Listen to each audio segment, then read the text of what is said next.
How should you handle the Rams receivers with Matthew Stafford's bulky back? What is Brian Robinson going to do for the San Francisco 49ers? And who are the heavy hitters drafting at the Kentucky Fantasy Football State Championship live events here at Caesars Southern Indiana? We've got a great show for you tonight. Dominic Guzzetti, FFPC and KFFSC League Champ, is here. I'm Eric Balkman. Stick around. Your high-stakes fantasy football hour starts now. I can't stand the pressure. I've seen greater men than these or lesser. Broadcast live and heard around the world, you are now watching the most entertaining hour of radio on the planet. Welcome to the High-Stakes Fantasy Football Hour presented by myffpc.com with your hosts Eric Balkman and Farrell Elliott. The High Stakes Fantasy Football Hour is your home for analysis from the best players in the world. And now, because no one else was available, here are Eric Balkman and Farrell Elliott. Solace in the scripture. Are we not all our father's sons? I became a man. Nobody ever told me what a man was. What's up, everybody, and welcome in to the live events for the Kentucky Fantasy Football State Championship here at Caesars Southern Indiana. All the Bulkaholics are here. All the Ferrelliaks are here, as well as all the, I don't know what I'd call your fans, Dominic. This is Dominic Guzzetti making his debut on the High Stakes Fantasy Football Hour, former FFPC League Champ, KFFSC League Champ. You connect with him on X at the Dom13, right? That's correct. Okay, perfect. What would your fans be called? Like, right off the cuff, probably the Zombie Apocalypse Survivors. Okay, that's a little bit wordy, but it's not bad. We can work on that for sure. So Dom is going to hang out here tonight. We're going to get you through everything you need to know for one of the biggest drafting weekends of the year. We're going to talk Terry McLaurin tonight. We're going to talk, who else are we talking about? Obviously Brian Robinson. Yeah, the big trade that went down today. If you want to connect with us on X, you can do so at HSFF. I'm at Eric Balkman as well. And of course, check out the Kentucky Fantasy Football State Championship at KFFSC.com, KFFSC.com. The live stuff is all spoken for here, but there's plenty of online drafts going on. There's a slow 2-hour main event that I'm in right now with my good buddy Jim. We hope that fills because we want to get that done. And there's plenty of live online stuff going on pretty much every single night until the start of the season. That's at KFFSC.com. Facebook.com/HSFFhour is where you can find us. You can also email the show at highstakesfantasyfootball@gmail.com. If you have any questions for us, just post them in the chat. We'll try to get to all the X posts, all the Facebook posts, and all the emails coming up in the fantasy feedback segment later on in the show. I know what else we're going to do tonight. We're going to figure out this hype guy thing. We got to figure out who the hype guy is going to be for Vegas drafts and for Kentucky drafts, more so for Vegas, because I think that there's still 2 weeks before we have real NFL football, and obviously player valuations are going to change here. And I think part of the reason is we don't have any football, so we just make up crazy stuff that we think is going on, Dominic. Right. And when that happens, ADP changes radically. Absolutely. Yeah. 100%. So let's no audio engineer and my best friend Bryce is commissioning drafts tonight, so I'll still shout him out. Our producer, mutual friend Rob, not here obviously as well since we're on location. So I want to kick things off tonight before we get to the hype guy by telling everybody to go to ffmastermind.com. ffmastermind.com is where to go for one of the longest running publications in fantasy football history. Mike Nazarick has been doing, he was on the show last week. He's been doing it for 30 plus years.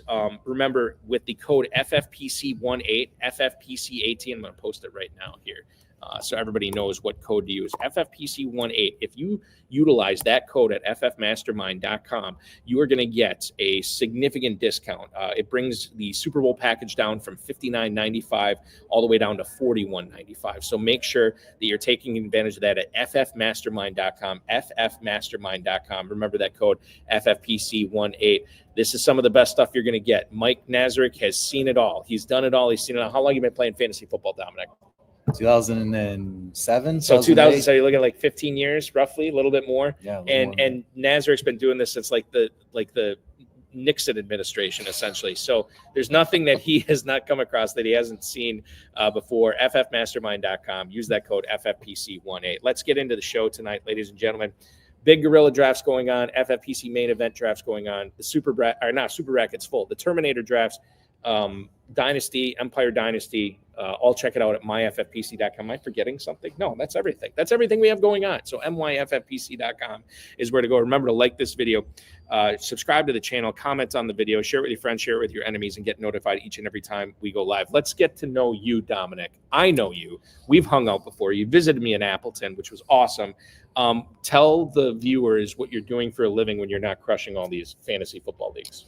Well, the solar industry has been the main one that I've been in for a very long time, over 15 years, and started out in California and ended up moving out to Vegas for it 12 years ago, and have been there since. Yeah. And now I've started up my own solar company, LLC, and that was back in January. And so we've been running that since then. So I'm now. This is what we have. This is what we have. Just people walking by saying hi. Let's do it. Absolutely, yeah. And how long did you say you've been in Vegas now? 12 years. 12 years. Okay. Yeah. And it gives you a lot of time to crush all these fantasy football leagues. Absolutely. Sure. Let's talk about Matthew Stafford. I feel like I've talked about this the last 3 weeks. Maybe longer on the shows that I've been doing. Is it hurting your back? You're talking about? Yeah, it does. I mean, I need to get in that hyperbaric chamber or that big RV or whatever that Sean McVay wheeled in for the Rams. So okay, we know he is practicing right now. The question to me is, what happens when he is facing non-preseason pass rushes, blitzes, and guys that aren't going to hold up when they get there? When he starts taking those first few hits, how is he going to do? And when he has to come back from playing 1 week, a full game, and he's got to do the same thing the following week, how is that going to affect him? Jimmy Garoppolo is currently the backup there right now. Puka Nacua, I did 2 drafts already in Louisville here today. Nacua was, I think, a first and a second round pick in both of them. And then Adams is, right in that third round area. Obviously, the KFFSC, the receivers go a little bit higher. What are your thoughts, or what's your level of confidence? Not necessarily with Stafford because he's replaceable. What's your level of confidence drafting Nacua, drafting Devontae Adams that high when you're, everything's on the line here? Yeah, I mean, to me, Nacua is still relatively safe. Like, I'm not Well, that's the other thing, how he plays the game. I mean, you got to worry about him getting hurt too. Yeah, I've seen the term QB proof with him a bunch. So I'm totally happy with him, in the second round. Like, I will wait a little bit. Like, I like Nico now a little bit more than him. Me too. Absolutely. I'm with you on that. Yeah. He's been raising, but not much more than that. So I'm totally fine with Puka in the second round. Okay, so Nacua you're down with, but I feel like you're leading me to say, like, Balky, I'm not cool with Adams. Yeah, I'm not shy with the lead on. I'm going to say with Adams. I mean, we have stats already with him, with Jimmy G already back in Las Vegas. Yeah. Something like, I think 6 games total they played fully with. And if I remember the stats, it was something like average of like 65 yards a game and 6 receptions. So really nothing to write home about. That was as the number 1. Yeah, as receiver. number 1. And they had to throw. Right, they did. Yeah, all the time. FantasyMojo.com. Anytime we cite ADP, it's always with Darren Armani's website. The godfather of the FFPC Pros versus Joes Challenge at Fantasy Mojo on X. If you are playing in the FFPC, highly recommend you subscribe to Fantasy Mojo and FFPC. Devontae Adams, wide receiver 18. Now, he's at the 405 in FFPC. This is Mike Evans, Marvin Harrison, Tedero, McMillan territory. You're telling me that you would rather draft – well, I'm not going to put words in your mouth. Mike Evans, Harrison, McMillan, these are guys you like better than Adams at that spot? I would, honestly. Tedero, sorry, Mrs. McMillan. Don't call him that. I have – and I was going to bring this up in my later on the show, but – Tedero, absolutely. Marvin Harrison and Mike Evans, I'm still very confident with over him. It's kind of like that Terry McLaurin, DJ Moore territory when I start to really look at Adams. I feel better when I have maybe my 2 running backs and 2 wide receivers first before I start looking at him, because otherwise that dark cloud I just don't want to have in my high starting lineup players. Let's I don't want to turn this into a Rams discussion, but I will turn it into a receiver discussion. Terry McLaurin. I have had no idea what to do with him out here in my first 2 drafts. So I just froze, deer in the headlights, and I let somebody else draft him. Is that the right play? Terry McLaurin right now in FFPC Big Gorilla drafts over the last 2 days, McLaurin is wide receiver 24 at the 503. This is Sutton, DJ Moore, George Pickens, Calvin Ridley territory, right? Okay. So with McLaurin, I think they're going to get it worked out. That's not the question. The question that I'm asking myself, what happens when he comes in missing all this time? What does that do? You know, the big narrative this year was like, oh, we got to play these starters in the preseason because that's the history tells us that reduces the rate of injuries in September. McLaurin has not even practiced. So even if he reports, I don't know if you're getting a bargain on him right now because I don't know what version of McLaurin we're going to see. Yeah. Terry to me, the missing the practice is the big thing. Yeah. Because from what I understand, when you're missing preseason training camp, that raises your injury level, once you head into, full blown and, regular season. So I have to take that into account. I don't think it is being taken into account much in the ADP, considering where he's going, 24. That's really high. So then it's an easy fade for you. Okay, Yeah. So I did make the right call. Yeah. Okay. All right. Good. No, I wouldn't say I would be avoiding him at all costs, but kind of like with Adams, I would just be making sure that he's in a comfortable area. That and like it all depends who's going around him. And I would have to go back and look. I forgot what round he went in the 2 drafts I've already done today, but I do remember he went well below ADP for McLaurin going forward. So we'll see on that. By the way, is this Justin Cotty right here? Cottle, yeah. Justin Cottle. He was actually in the he was the one I is invited that really him? to. Is that his picture right there, Dominic? Minus 100 pounds roughly in that picture. Oh, so he's bigger now? Sorry, Justin. Oh yeah. But still a stud. He's the one that he was in the best ball fantasy FFPC draft that you guys had aired. Got it. Okay. All right. Well, he's saying that now that Brian Robinson is in San Francisco, and I think this is a nice segue. We should probably talk about it. Maybe they're going to get McLaurin squared away now. We'll see. You are sporting your Niners hat. Drew Maselli, when he sees you, is just going to love you that you're wearing that. Who I met last year. He was exactly. happy. Yeah. Drew's a huge 49ers fan. Yeah. So Brian Robinson, the trek for him is from the nation's capital to Northern California to play for the Niners. Does he just replace Guerrero in where he's going in drafts as the backup? Is this a case of him being a stronger, strong leg bull type running back where he could save some of the wear and tear of McCaffrey? Does this hurt McCaffrey even in the slightest? You're the man with the Niners, so I'm going to check to your knowledge on this, how you think they're going to use it. And you were excited about this, very excited. Yeah, very excited this morning when I saw that trade for really not much, a 6th round pick. Yeah. I believe he's definitely going to slide into that backup role. I think Isaac Guerrero is still hampered by his injury, and he always seems to have something. Yeah, too. He had it last year. Incoming Jordan Mason, he just blew it out of the water. Yeah. But yeah, Brian Robinson, I've actually been watching him from his college years, and he was one of the leaders in the FBS records.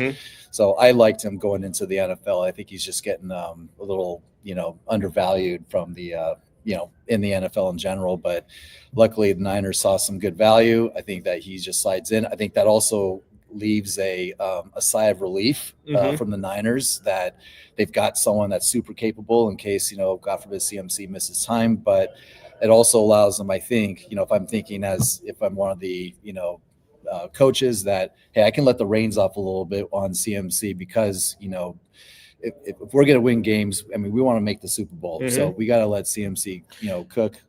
So I took him in this draft at 4:00 today. Brian Robinson? No, I did not. I did not. I thought about it, but the reason I didn't take him was I had McCaffrey, and I try to increase my variance in main event drafts because I don't necessarily want my handcuffs. If McCaffrey goes down, I'm probably dead anyway. So I was grabbing other people's handcuffs.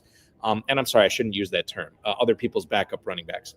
So the thing with McCaffrey, I took him at seventh overall. I feel pretty good about it. What's your level of confidence in McCaffrey drafting him in the mid-first right now? I'm fine with that. I will definitely draft those first 3 or 4 running backs that are going Bijan, Saquon, Gibbs. I believe Genty is almost up there. Yeah. Is that right? It's weird because like sometimes he'll go in the second, Mhm. but then like I think he went like 108 in that draft. So you never know. Yeah. So I feel comfortable with him. If I want to go like a robust RB, that would probably be a good way to go if I'm drafting CMC. That way, again, if he misses time, I've got some, high tier 1, high tier 2 running backs that, are going to slide right in. But yeah, overall, I know that the re-injury risk is, above average. I think it's like 2 times the normal risk for running backs, but still, I mean, you're talking about a league winner when he's healthy. And that's the thing. It's like, and I've been saying this all offseason. I've been giving credit to Ben Gretsch from Stealing Signals. I don't know if he's the one who said it. I think he's the one. Stop thinking about what happens if your guy gets hurt. Start thinking about what happens if my guy doesn't get hurt. What happens if McCaffrey doesn't get hurt this year, which I think is pretty compelling stuff. A couple of comments in the YouTube chat I want to get to. Now, this guy, Kikor's buddy. Do you know him at all? No, I do not. Actually. Much love, guys. I was in the Big Gorilla where Ja'Cory Krosky-Merritt went in the 3rd round the other day. I was commissioning that draft. No, I was commissioning a main event. No, it was a Big Gorilla where Ja'Cory Krosky-Merritt. This is I'll just share this story. I don't know if I've shared it on any of my shows.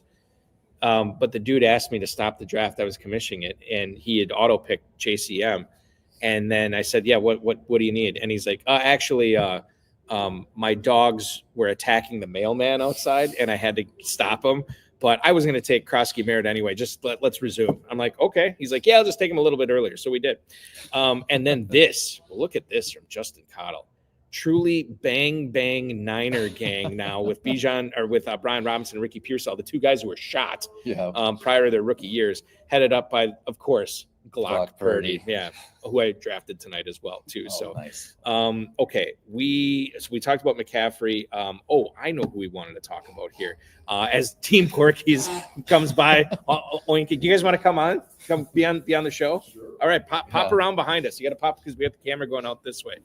So I just drafted with these 2 yokels right here, Scott Christian right here, James Hicks here, going crazy with the oinker. No wasted oinks every time they made a pick. Sometimes when I made a pick, although you guys, like I said, you shouldn't have oinked when I took Kareem Hunt. Nothing to be proud of, people. When you take Kareem Hunt, that is not something to be proud of. And you guys are going to be drafting. You're taking the night off tonight and drafting tomorrow morning, right? Drafting tomorrow morning. Team Porky's a staple of the Kentucky Fantasy Football live events here. Anything you want to say on the air? Any fantasy advice, Scott, that you can give the viewers? Draft, have fun, and take the players you want. Get your guys, aka, right, James? Get your guys. Get your guys. All right, guys, we appreciate it. Yeah, thank you so much for swinging on by. Team Porky's hanging out with us tonight too. Drafting with those guys all weekend. It's always fun. Quinshawn Judkins. I don't know how we go from winking pigs to Quinshawn Judkins, but that's the segue that we're going with tonight. You guys approve? Good segue? Yeah, that's 100% true. So he's another guy, Dominic, I don't have a good feel for in drafts. Cleveland's off. They're going to throw with Joe Flacco, right? And they got Judy and Njoku and Deontay Johnson, Isaiah Bond now as well. Tillman. I'm forgetting Cedric Tillman, yeah. Thank you, Jeff. Watch Jeff Jackeen, ladies and gentlemen, watching on his phone. There's probably going to be some feedback now because he got his phone too close to the stream. You never know. So anyway, how do you handle a guy like him? Super talented, also super unsigned right now. Yes, not good. So he's another avoid. I think that was a pretty basic, obvious answer there. I'm not always just avoiding someone at all costs. There's maybe just a few that I just don't do at their ADP. But, Quinshawn, Cleveland pretty much was saying something when they drafted both him and Dylan Sampson and saying that, hey, we're going to be pounding the rock, like playing close to the chest, making these close games, good defense. But, with all this now, Quinshawn's going to, if he gets signed, and this is going to be like a long ramp up period, because again, no practice, high injury risk if he's going to, start out, week 1, if he gets signed. So yeah, with Flacco being named the starter, I'm really, now looking at some of those pass catchers on the Browns if I'm going there. But QJ, I would still draft. Again, I'm waiting until my full lineup gets drafted before, Well, he's a wait and see. He's a long ramp. He's running back 38, so he's not even being Yeah. drafted as a top 3 running back right now in the FFPC Big Gorilla. 9-11 is where he's going. Mhm. But dude, he's going ahead of Braylon Allen. He's going ahead of Trey Benson, Tank Bigsby. I'd rather have all 3 of those guys over Judkins right now. You look at other positions, Jaden Reed, Josh Downs, Chris Godwin. I think I'd rather draft all 3 of those guys over Judkins at this. I mean, all these guys are signed. Mhm. Judkins is not. Right. And we don't know if there's any end in sight. Mile High Luke also posting this as well. We really think Stefanski is going to go back to that offense that he seemed to hate running since Watson got there. I feel they turned back to leaning into their defense and the run game. Now, I partially agree with Mile High Luke here. I think that would be optimal. Everybody wants to play defense and everybody wants to run the ball. And then the shortcomings happen of, hey, our team's not very good. Mhm. Hey, we're down by 14. We got to start throwing. And so like with Mike Tyson, everybody has a plan until you're punched in the mouth, right? And so I think it's fine if you want to do that, if you want to run, if you want to play defense. I just don't think they're going to be able to do that. And it sounds like you're of the same belief on that. 100%. I mean, a low projected point total, win total for them. Yep. So what is it, like 4.5, something like that? It's I don't not think good. they made it that low. Well, It's I don't know. about I'd have 5.5. If seen if I had a producer, I could have him look that up for us tonight, but we don't. So you mentioned the pass catchers for Cleveland. Mhm. Judy is a yes for you. Njoku, yes or no? Yes. Okay. Yeah. Those 2 guys, outside of those 2 pass catchers, is there anybody else? Tillman. And Tillman. I've been liking Tillman where yeah. he goes. I mean, the 4 games. He was really good towards the end of last season. Tom Smith hanging out with us. We got Fozzie Dog back here as well for the Kentucky Fantasy Football State Championship main event, live events right now. Always, and Tom is in like every single one of my drafts this weekend. He just drafted next to me at that 4:00 draft and took Jahmyr Gibbs at 6, and I had the 7 pick. Oh, of course. So it just felt. I was waiting for a sniping story. Well, it kind of was, but I mean, like That's late. Dude, Gibbs falling to the 6. It was a pipe dream for me to hit him anyway. Stephon Diggs, have not drafted him yet. Initially looked really good coming off the ACL tear, where Mike Vrabel said he doesn't have any restrictions at all. He's going to be crushing it, and then. There's some less than flattering video that's out there right now where he doesn't maybe look as spry as he did initially. Mm-hmm. And I wonder if that's the wear and tear of, this isn't day 2 of training camp. This is week 2. This is, or week 3, week 4 of training camp. And then that gives me a little bit of pause when you talk about drafting Diggs. Now, right now, his ADP in the FFPC Big Gorilla is sitting at wide receiver 41 at the 7-11. Debo Samuel, Matthew Golden, Jordan Addison territory right there. Would like those guys more. Okay, so is that a commentary like you're a little bit worried about this knee issue for Diggs? I am. And it's also a combination of I was a receiver in high school, and that connection that you have to have with the quarterback is just it can't be understated. Mm-hmm. Like you're talking about also, and that's in high school. That's like think about what it has to be in the NFL too. For sure, like, it's got magnified. Yeah. When you have a vet like Stephon Diggs that's been in the league for so many years now, combined with like 10, right? Hasn't it been something like that? Yeah, I think it's crazy to think about. We are old. If you are watching this, you're probably old as well. If you remember Diggs now being 10 years in the league. Anyway, keep going. Justin Diggs was hanging out with Cardi B too long in the offseason. Right, yeah. I forgot to mention that. And, listen, I would too if I had the opportunity. And the other thing too, and I'll let you finish your thought, Demario Douglas is there. Mm-hmm. They drafted Kyle Williams as well.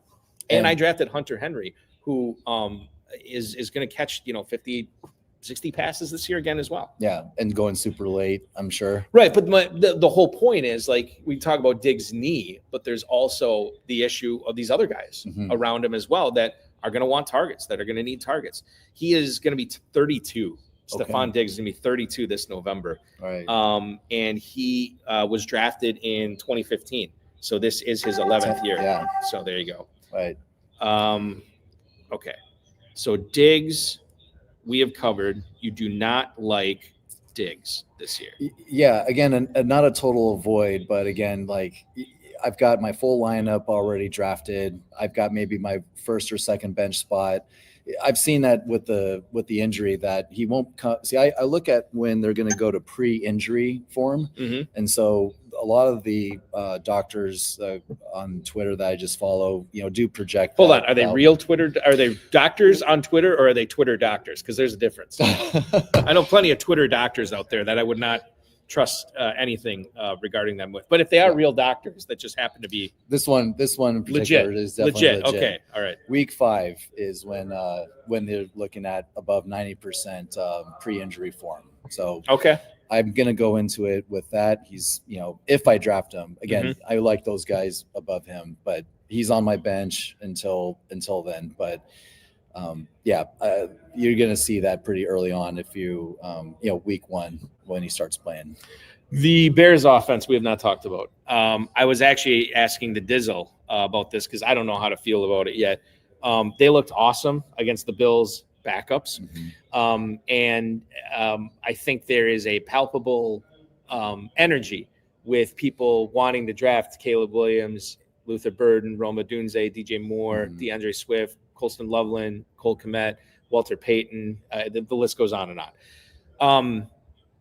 I also think there's going to be some growing pains with this offense. I don't think what we saw against Buffalo is going to be the usual. I think that there are going to be games where we're like, I thought Ben Johnson was a genius, and maybe he is, but geniuses can't come out and crush it every single game. Right. So I think that what I'm dancing around here is how you feel about the Bears offense, how you plan to attack it this weekend in drafts. And that goes for any of the players. Right.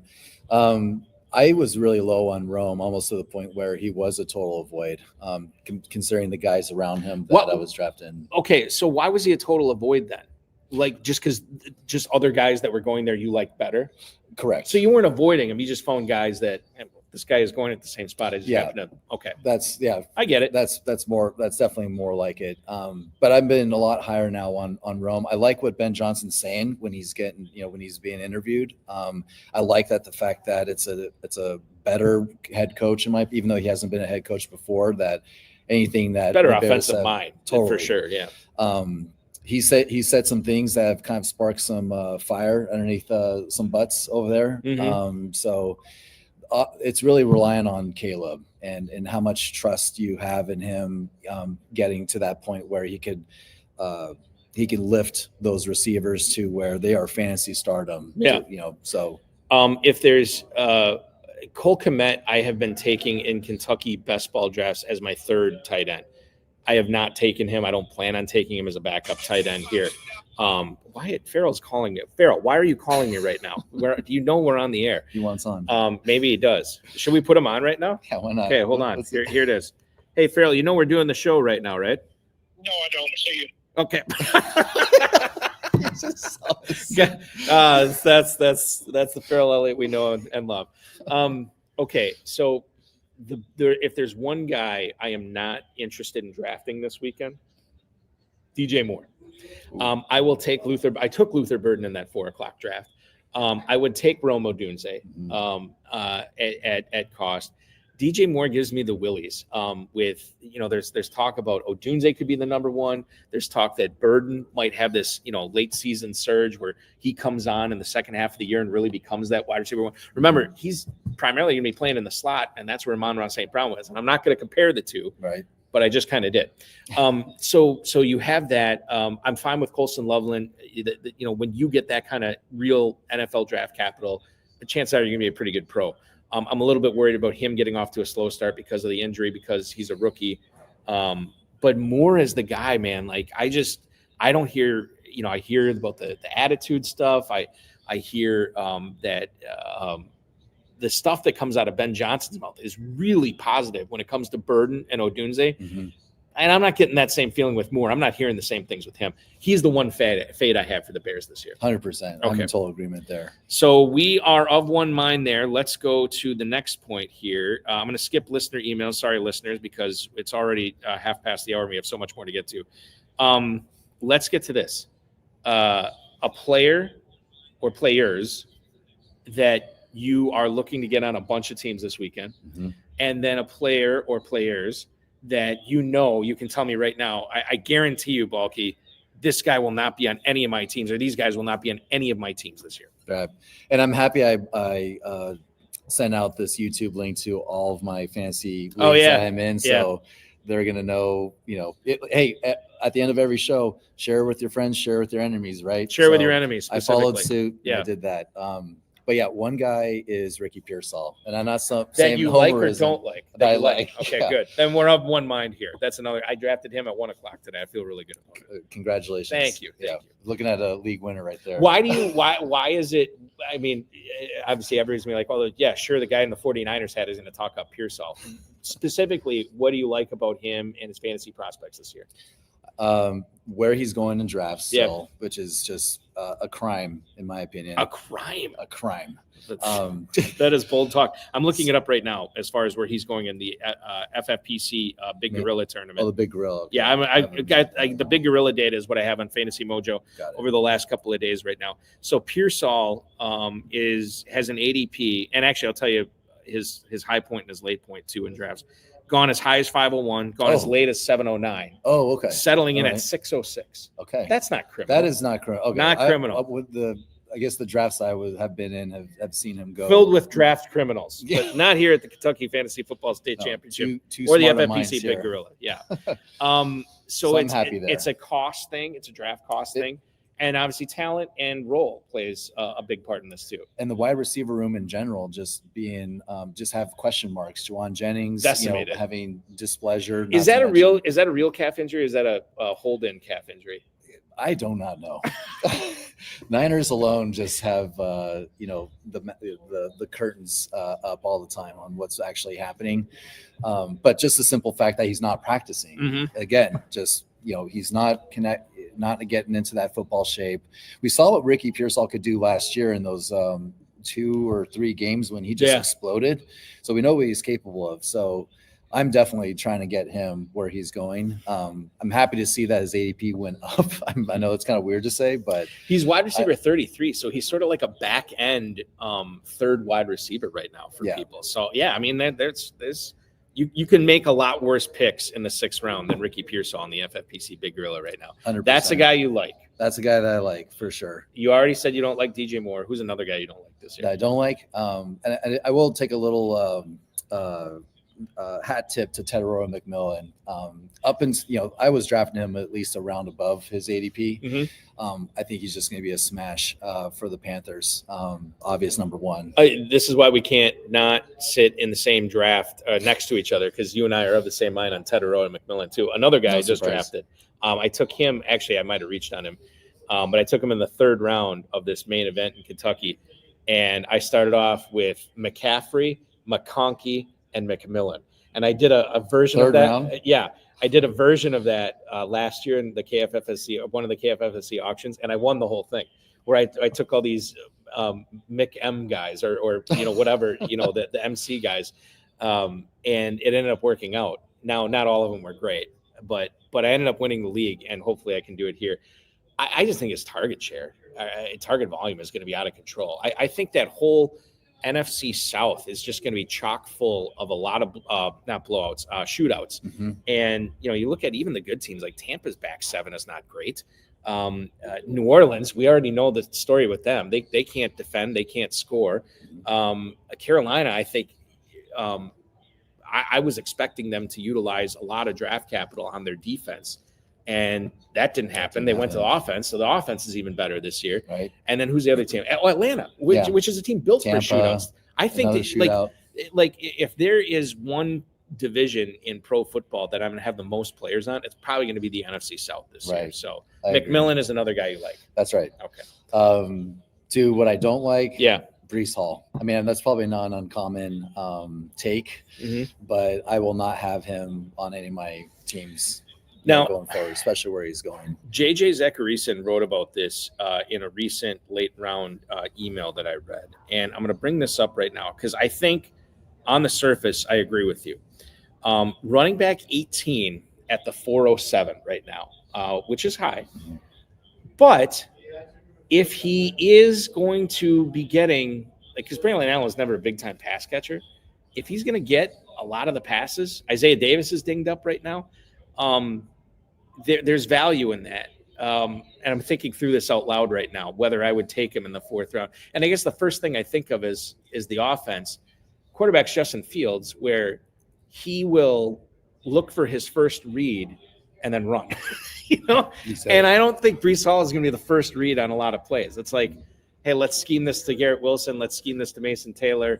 And if it's not there, he's just going to run, 8, 10, 12 times a game or whatever. Mm-hmm. So maybe you are right. Maybe Breece Hall, even at that's not low enough. You could be right on this, Dom. And you kind of said you can kind of say the same thing that we had said about Cleveland. Just the want is to run it, especially you have Breece Hall's a talented running back. Super talented. And Braylon Allen has been talked up by the current coaching staff. Again, you have to keep in mind that this is a new coaching staff that came in after Breece Hall was drafted with the old coaching staff. You have a plan until you get hit in the mouth. They're going to try to, they want to win games, maybe. Mm-hmm. You want to think that. So Aaron Glenn wants to win games. Yeah, for sure. I mean, that guy is totally serious about it. So anybody who works for Dan Campbell, I would kind of trust them to go to not even making light of it. I would trust them to go to war and fight for me. Fight. That's the. I don't think he. I remember lead the charge. Yeah, lead the charge. I remember Deuce Staley in Hard Knocks when the lines were on Hard Knocks a few years ago. And I'm like, this guy does not – I don't view him as a very good coach or very intelligent individual. Mm-hmm. But at the same time, nobody had the passion that Deuce Staley did. And I think Dan Campbell gets these firecrackers, these guys in here that really light fires. And Aaron Glenn's one of them. Mm-hmm. And so, he's going to – I thought it was super bold of him to, say – basically not even give Aaron Rodgers a chance to let's sit down, let's talk about this. Aaron Glenn's like, nah, we're moving on, brah. You're not going to be here. Yeah. And Aaron Rodgers even alluded to that a little bit as well. Yeah. Okay. Any more players that you're down on besides Breece Hall that you want to mention? No, that was pretty. That was a big one. Okay. One, yeah. That's fine because we got to fly here. Yeah. We only got 23 minutes left in the show. Now, Washington. We talked about Brian Robinson going to San Francisco. Let's talk about the fallout in DC. Dan Quinn was asked by Ben Standig, I think it was Ben Standig from The Athletic, about who's going to handle short yardage, who's going to handle goal line. And he said Chris Rodriguez Jr. is likely to. And obviously with Brian Robinson there, not anymore. That makes sense. Ja'Cory Krosky-Merritt is I think anytime anybody sits down to any of these drafts out here, the name that is always going to raise the eyebrows, who's taking him? Who's going to be the guy taking JCM here first? And then there's still Austin Eckler there with, he's, our ages combined is still half the age of Austin Eckler. Mm-hmm. But he still catches passes. Right. And we have to respect that. And we have to understand that is a really good offense with Jaden Daniels at quarterback. So there's a lot of moving parts here. I drafted Eckler once today. I have not taken Krosky-Merritt. I don't know if I'm a believer in him yet. And Rodriguez to me is just it's going to take multiple injuries for me to want to start him on any given week, even with the goal line capabilities. Right. I'll let you talk about it, man. I don't know how you feel about this Commanders backfield now. The backfield, I'm the same way. Eckler is an awesome pass catcher. That's evident. As far as the goal line work, though, yes, he can still run it in. They create schemes to be able to do that. But goal line, it kind of makes me like Zach Ertz, to be honest with you. Oh, yeah. They paid him, right? Just over the off season. So they obviously still have some confidence. And we haven't heard, have you heard a lot of positive talk about Ben Sinnott? I haven't. Or Ben Sinnott. Ben Sinnott, sorry. It's whatever you want it to be. Exactly. Yeah. Ben Sinnott's probably he hasn't come out and corrected anyone. Just call me whatever you want. I just want to get in the game. And I got stinking Zach Ertz in front of me right now. I'm with you on Ertz. I hadn't thought about that aspect of it, but you're probably right. That's because they're not going to. I know Jaden Daniels put on some weight, but I don't think it's enough for you. Hey, let's get him. Running not tush pushes, but quarterback sneaks and stuff like that. So right, that's interesting. And running a little bit of a risk with you are the Commanders. Just the Krosky-Merritt aspect of this, because we have to get this out into the ether. Running back 32 at the 807. Now that's big gorilla drafts. So tight end premium. Roughly the same, maybe a little bit higher here. Maybe not. Maybe right around the same time. So who's going around him? All right. So that's an excellent question, and I'm going to load that up right now to tell you, because I think what it comes down to, Dom and I can talk about all these players till we're blue in the face about how good we think they're going to be with the fantasy production and everything. But what really matters is who else you can take. What's the opportunity cost if you take this guy or don't take this guy here? So Krosky Mare, what I say, 807? Yeah. That is Charbonnet, Jalen Warren, Travis Etienne, and J.K. Dobbins. I'm going to tell you this right now. That's 4 players, right? Yeah, 4 players. And I definitely like 3 of them for sure better than Krosky Mare. Okay. Maybe that's wrong, though. I don't know. Let me guess. Yeah, guess the 3 that I like better. Charbonnet. Yeah. ETN. No, That's the one. I Yeah, don't yeah, have. Okay. yeah. So JK and then Dobbins and Jalen Warren. Jalen Warren. Okay. Who was awful in the last preseason game, but I'm still believing in him this year. Yeah. You can't be over what's it called? You can't overreact to the Right. preseason. Yeah. I will tell you this. I'm doing 14 drafts this weekend. I guarantee you I'm going to get sick of drafting Jalen Warren. I'm going to get sick of drafting J.K. Dobbins. I'm going to get sick of drafting who was the other guy I mentioned besides? It was Dobbins, Warren. ETN, I'm fine. And then the other guy, whoever it was. I'm already sick of drafting him. I can't remember his name. Charbonnet. Yeah.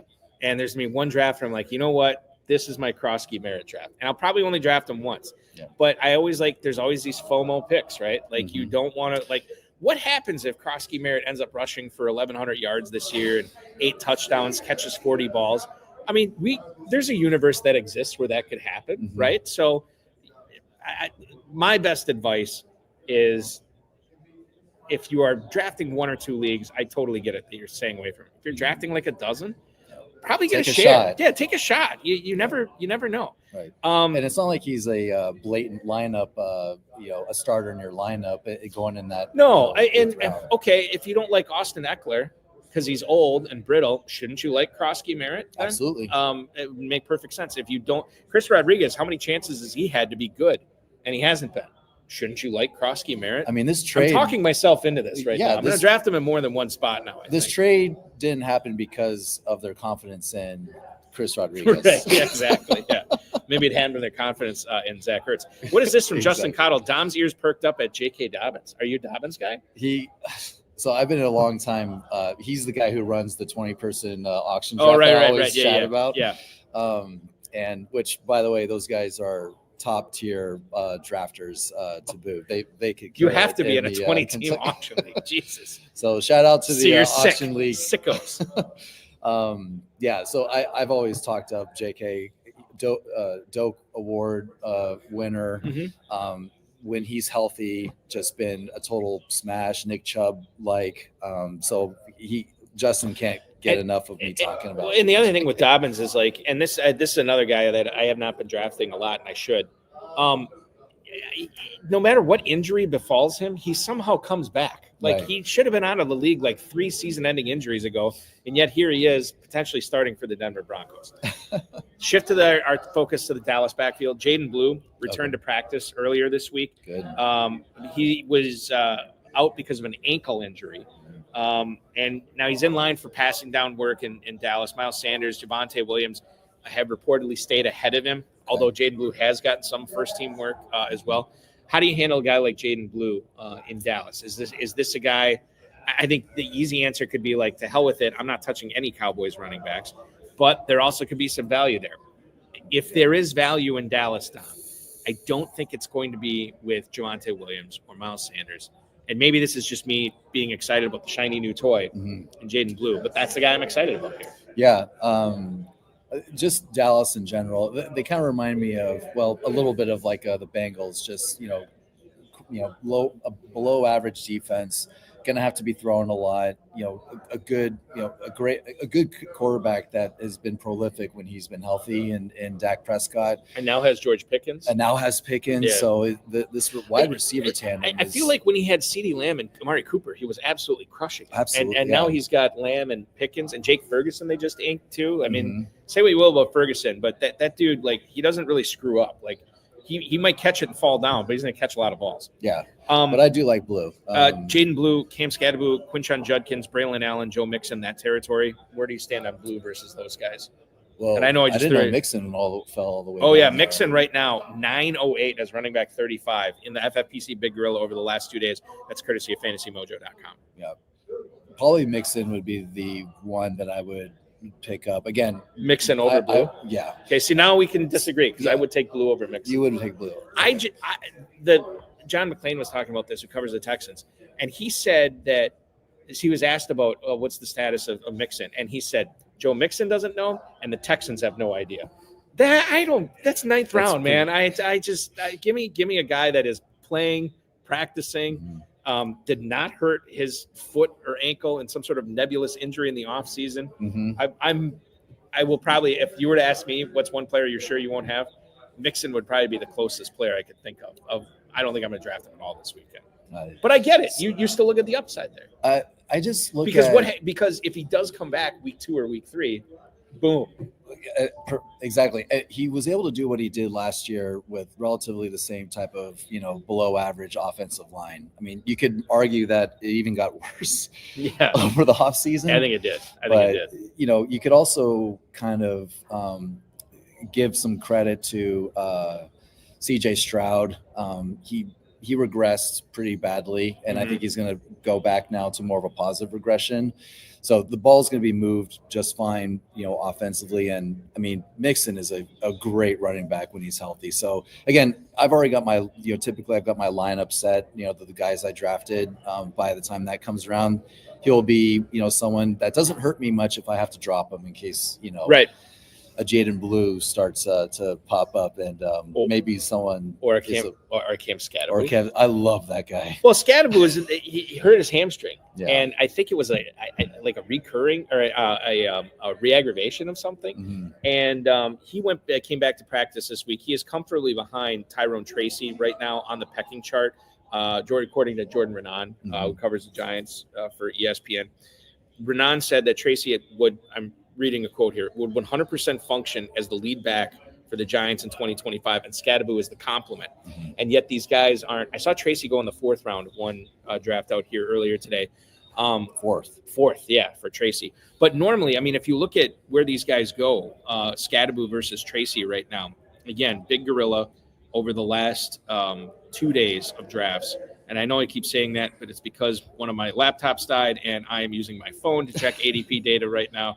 This is the wonders of doing a live remote. It's fantastic. We love it. So right now, Tyrone Tracy versus Cam Scadaboo. Tracy running back 27. Okay. Scadaboo running back 36. And you're looking at the 7-10 and 9-11. So 2 rounds later is where Scadaboo's going behind Tracy. And I think that's right. I was Team Scadaboo earlier. I drafted him in a bunch of KFFSC best ball leagues. And now I'm just kind of like, ooh, God, I think I'd rather have Tracy if I'm drafting the remainder of the season. He knows the remainder system. Of drafting season. Knows the system. Yep. Seems like the fumbling's under control, but we won't really know until the real bullets are flying out there. Right.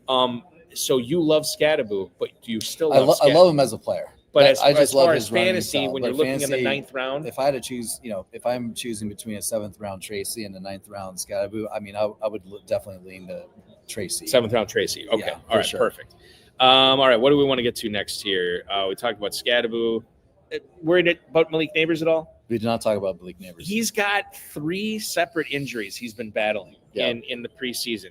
I feel like he's the guy in the Operation old school game where if you just tap the wrong thing, it lights up. The wishbone. He needs to have his wishbone removed. Right. I can't remember what else. The bread basket. Yeah. He's got. I don't know how we've devolved into this. Back, shoulder, toe.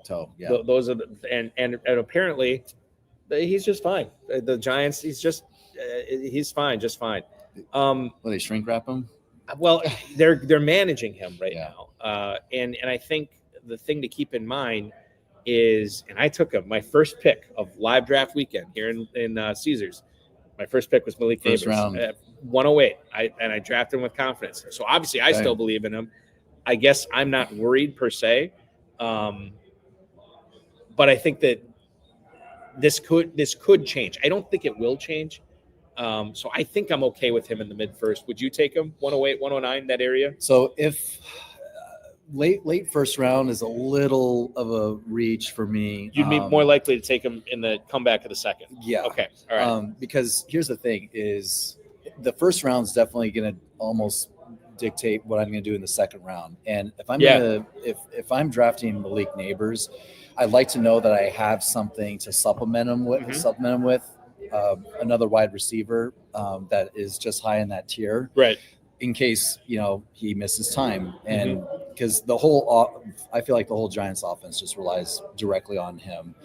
That dark cloud with your first round pick. I mean, again, I want to make sure I've got some really high tier receivers. I probably just go almost, I don't want to say zero running back in that regard, but just like with Puka, I do want to have someone that can step right in as the number one on my team if Malik goes down. But he's been managing the toe for all this time, right? Right. And this dates back to college. The toe, not the back, not the shoulder. Right. So I just like he's a PPR guy, and I think he's a baller too. Yeah. Like I think he's like screw this, I'm going to play through anything. Like he's got that Amon-Ra St. Brown attitude. Yeah, the chip on his shoulder. Who I would probably take over him. It's a toss-up. I would rather have Neighbors than St. Brown. I would rather take Neighbors. I'm worried about that new offense in Detroit, and I feel like if you listen, and I can't. Who's the new John Morton, the new OC? Some good stuff. He just talks about Laporta and he talks about Jamison Williams. Like it's like you got to twist this guy's arm for him to say anything about Amon-Ra St. Brown. Which I mean, I have drafted St. Brown at the end of the first, but I don't know, man. That might be a guy I don't go for this weekend. Yeah. We have to get, how much time do we have left? Okay, 9 minutes. And then we got 2 live leagues starting here, the Hall of Fame League, and I can't remember the league that's going on right over there, but they don't want to hear us yapping while they're trying to bid for draft spots. So we have to. Dan Flamholtz. Yeah, I talked to him a couple of times already today. So many people I've seen. Jake Valake, one of the 26ers, he was at the airport at the same time as me. And he's like, well, I wish I would have known we could have shared an Uber. And I'm like, dude, how would we know? Like, we're not going to share flight plans. And it's so kind of him because he's such a nice guy. But anyway, and he had a good draft at that 4:00 draft too that I was in with him. Nice. The hype guy is something that's evolved on this show. It's the last segment we do of the last show we do before the NFL season starts. It started off as the Ascendant because there was always this guy in Las Vegas at the FFPC drafts that would move up from like the 5th round. People were taking him in the 3rd. He was going in the 4th round. Then people take him in the 2nd because they're so locked in on the upside and the hidden or the mystery box type thing. And usually it's a rookie. That has not necessarily happened as much over the past few years. So we changed it from the Ascendant. We just call it the hype guy. Mm-hmm. So who is the guy that's going to be hyped up most in KFFSC drafts and, of course, FFPC drafts coming up in Las Vegas at Paris Hotel and Casino? Contact Greg Sidoris if you still need a room there because he can hook you up. Not for free, but he can get your room. So I made a list. And I don't know how you feel about these guys, but I narrowed it down to 6 guys. And what's interesting is Kevin Williamson, who's not going to be here this week, the Bourbon City baller, he is going to be in Chicago, so he's going to miss it this year. But he is like, if there's an expert on the hype guy, like this guy is as dialed in as it gets. And so he texted me his candidates, and a lot of them were candidates that I had. So the ones I have here, obviously Ja'Cory Krosky-Merritt. Krosky. Goes without saying. Omarion Hampton, Travion Henderson, George Pickens, Jamison Williams, and Xavier Worthy. Kind of an interesting one there. Yeah, that's a topic. Kevin, and I'm going to read the text that he sent me. He said Tedoroa McMillan, Emeka Egbuka, Travion Henderson, Omarion Hampton, Ja'Cory Krosky-Merritt. And he said, and this is something from Kevin Williamson, if Ja'Cory Krosky-Merritt does something tomorrow, they play at noon. Okay. The Commanders do. Look out. Fantasy Mojo 704 for his ADP recently. I think we had him at 807 over the last 2 days in Big Gorilla. So maybe 704 in main event. I don't know what Kevin was looking at. So there's a lot of guys on here, and I'm going to incorporate Kevin's here. Let's go through his. Number 5, he has Ted McMillan. Tedoroa, excuse me. maybe he is because you were surprised that I took him in the mid-third. So there is some potential there. I love him. Like I said, I was. But what about him, everybody else? What do you think people are they going to go gaga over this guy?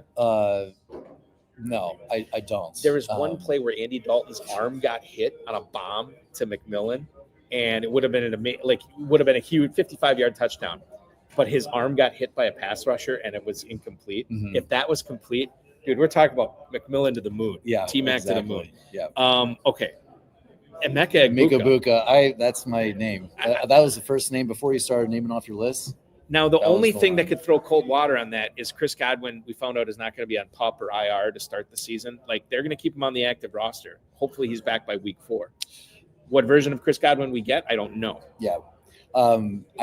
I think it's almost a play as like they just don't want to force themselves to have to keep him out for 4 games when maybe, they want to give themselves the chance to be able to play, Yeah. before then. However, I am not confident that he's going to be anywhere near pre-injury form, which is what I want. Right. When Because if you're drafting Egbuka, you don't want, because if they're both successful, that's just smaller pieces of the pie. And what's been talked about Egbuka lately in camp, that he's just been Not even lately, outstanding. all camp. Yeah. It's all like camp. you can't read anything negative or even mediocre or average or neutral about this guy. He was a close contestant to be one that when you asked me about who's definitely going to be on my roster, Yeah. he was a close one that I wanted to bring up. Travion Henderson, I put on this list. I'm going to lump him in with Omari and Hampton. Do you think these guys, based on what Travion Henderson did in the preseason, you think they've already ascended? You think the hype is already there? How much more hype can there? 100%. So Yeah. we kind of have to eliminate Hampton and Henderson because, listen, I don't know how much. I think more they're going crazy. almost, close to their ceiling, if I may. It could be. wanna That could be. Say. That So, could be. Yeah, because but, Ramondre hey. Stevenson's still there. Yeah. Exactly. Okay.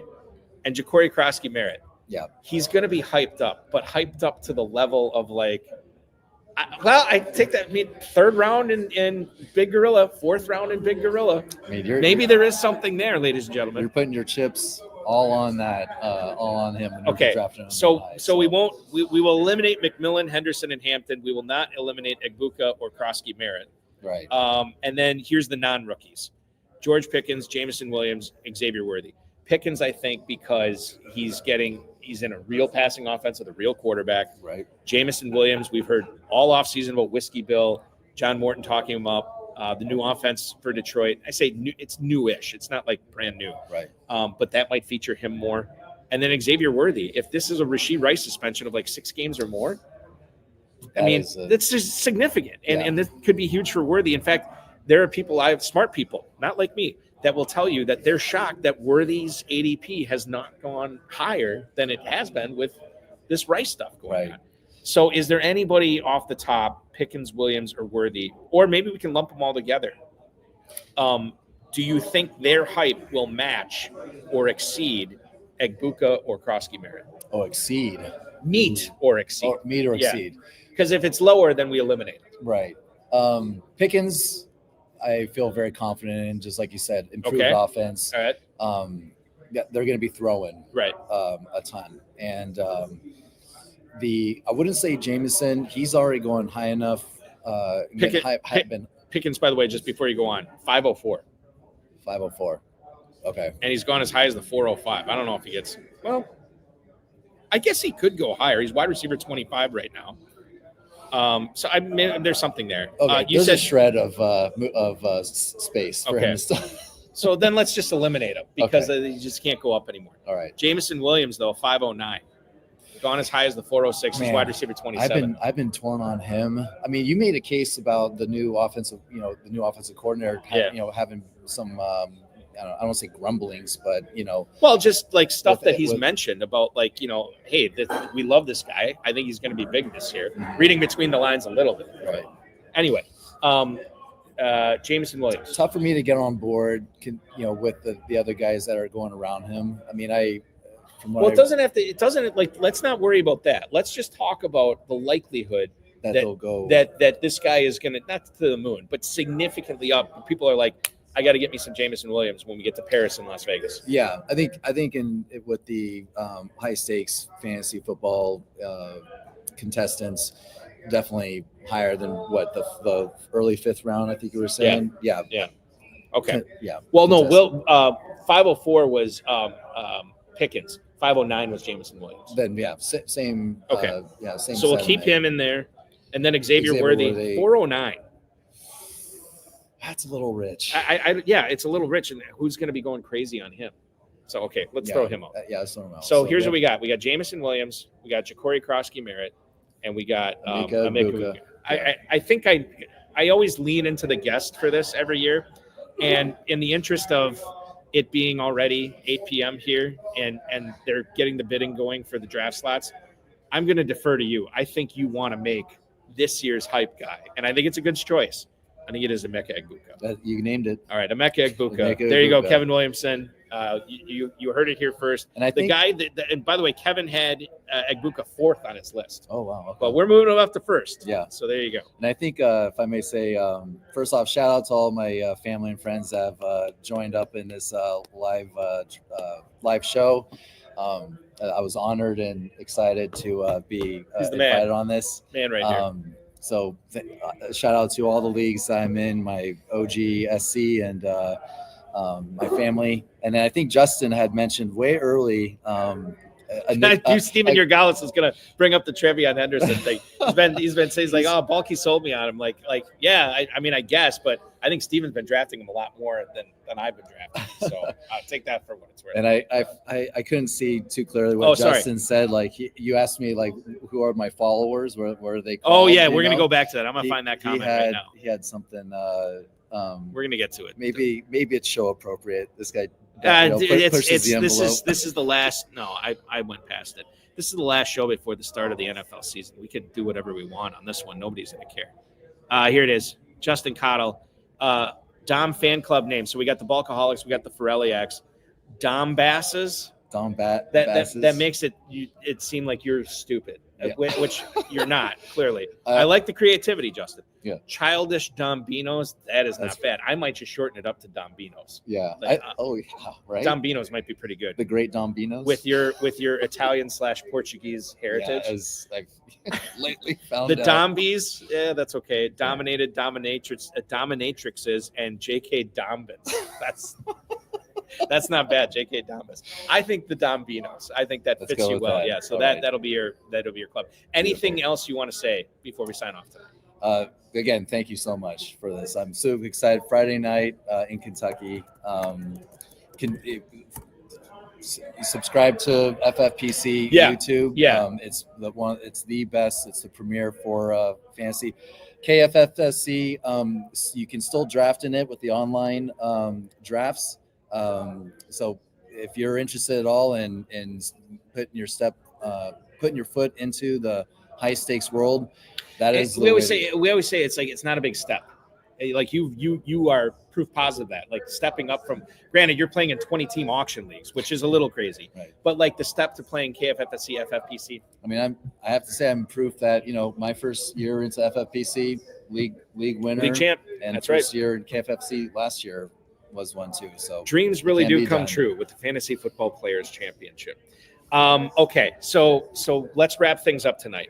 Number one, I want to thank you, Dom, for coming on. This is so much fun. Remember to follow Dom and connect with him on X at TheDom13, TheDom13.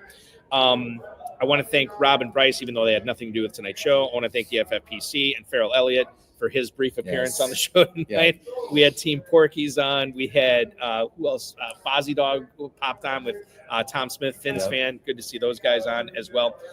So here's what I'm going to tell you. We will be off for now 3 weeks. We will take the next 2 weeks off. One, because we got the draft-a-thon for Big Gorilla next weekend.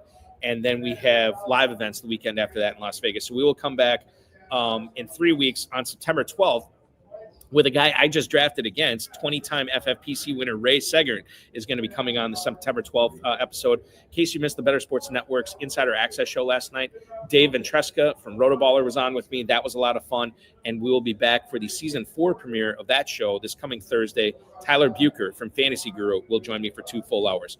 Big Gorilla Tournament, FFPC Main Event, FFPC Best Ball Tournament, FFPC Superflex Best Ball Tournament, Dynasty and Empire Leagues, all available at myffpc.com. Sign up right now. They are pacing ahead of schedule. So as Farrell always says, don't be a wish I had. And hopefully we'll see you in Kentucky next year. Last thing I'll mention too, I mentioned at the top of the show, if you want some really, really good analysis from a guy who's seen it all, ffmastermind.com is where to go. ffmastermind.com. Michael Nanzerk, who was on this show last week, he's giving you a sweet deal right now. When you sign up for that Super Bowl package, he's knocking $18 off the price of it, from $59.95 down to $41.95 when you use the code FFPC18. That is FFPC18 at Fantasy Football FFmastermind.com. I'm going to put both of them in here right now so you can see this. Mike is a tremendous, not only content provider, but this dude won the Sports Illustrated Expert League 4 times in a row. And then they disbanded it because they got sick of Nazareth winning it every year. He knows what he's talking about. He's won at least a dozen plus leagues in the FFPC. It's not like he's a big volume guy where he's playing dozens and hundreds of leagues, but I'll tell you, his hit rate is pretty damn good in the FFPC. So check him out, ffmastermind.com, and then use that code FFPC18. It's on the screen right now, FFPC18. That is going to do it, my friend. You ready to do some drafting? I can't wait. It's going to be fun. I got an auction here starting in a little bit. The room is starting to fill up. The room is going to be Crazy Town Banana Pants all weekend. Hopefully you can make it to Caesars Southern Indiana next year and draft with Dominic, with me next year. For Dominic Guzzetti, for everybody else who was a big part of the show tonight and going forward the last few weeks, this has been the High Stakes Fantasy Football Hour exclusively on the FFPC YouTube channel, or wherever else you're listening to it or viewing it, what have you. And we will sign off right now, ladies and gentlemen. Thanks so much for watching. We will talk with you again in 3 weeks. Your weekend officially starts now.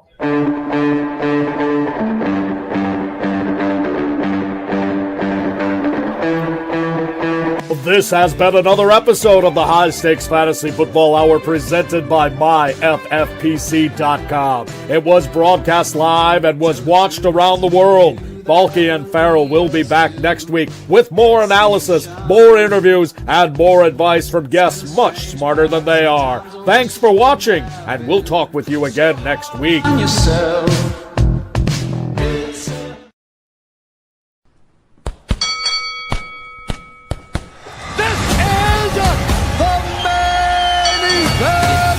Event draft season. A main event team on FFPC $2,000 entry team. Grand prize of $1 million. I'm looking for that $1 million top prize. Main event season is in full swing.